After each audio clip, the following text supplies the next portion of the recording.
Баршаңызға сәлем, қалдарыңыз қалай? Мен көптен бері үнсіз кетіп едім, бірақ мен сіздерді сағындым. Сондықтан сіздерге керемет маска рецебін көрсеткім келеді. Ол үшін бізге біраз қасық зығыр дәні керек. Үстіне 150 мг су құйып, араластырып, баяу отта 7-8 минут қайнатамыз.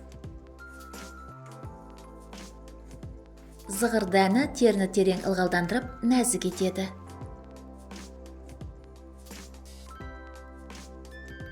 Достар, егер мені қолдағыңыз келсе, каналға жазылыңыз, лайк басыңыз, видео рецептпен достарыңызбен бөлісіңіз. Дайын болған зығырды суытамыз.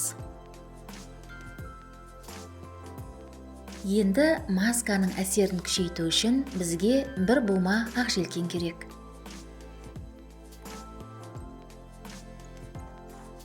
Ақжелкенді қолданбас бұрын, ақжелкенге жарты шай қасық ас содасын салып, үстіне су құйып, бірнеше рет жуып, шайып аламыз.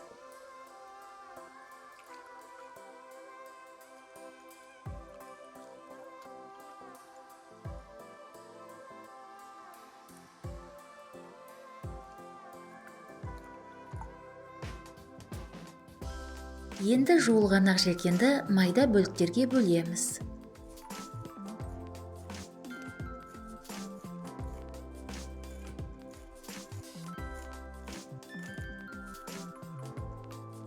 Ақжелкен шырынын алу үшін блендермен езіп аламыз.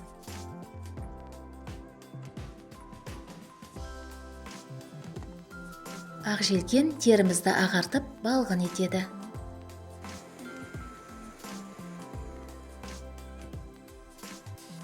Ақжелкен шырынын алу үшін дәке арқылы сығып аламыз. Ақжелкен терідегі дақтар мен пигментті дақтарды кетіреді.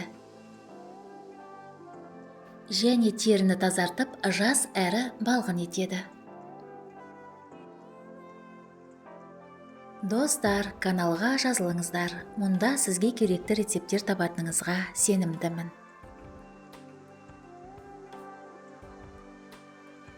Дайын болған зығыр гелін қоя тұрамыз. Енді зығыр гелін алу үшін дәке арқылы сүзіп аламыз. Зығыр гелі теріні терең ылғалдандырады және терінің серпімділігін арттырып, ұсақ әжімдерді азайтуға көмектеседі. Ең кереметі табиғи өнім болғандықтан, зығыр гелі өте сезімтал теріге де жақсы әсер береді.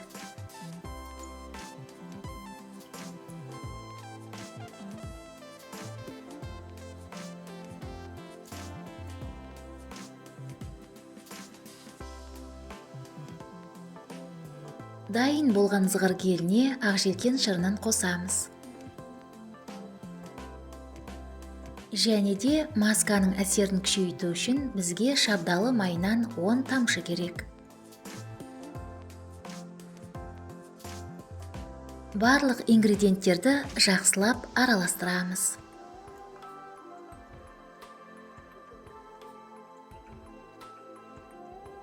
Дайын болған маскамызды шыны ыдысқа құйып, тоңазытқышта 1 аптаға дейін сақтай аламыз. Бұл масканы қолыңызға, бетіңізге, мойныңызға және декольте терісіне жағып 1 сағатқа қалдырасыз.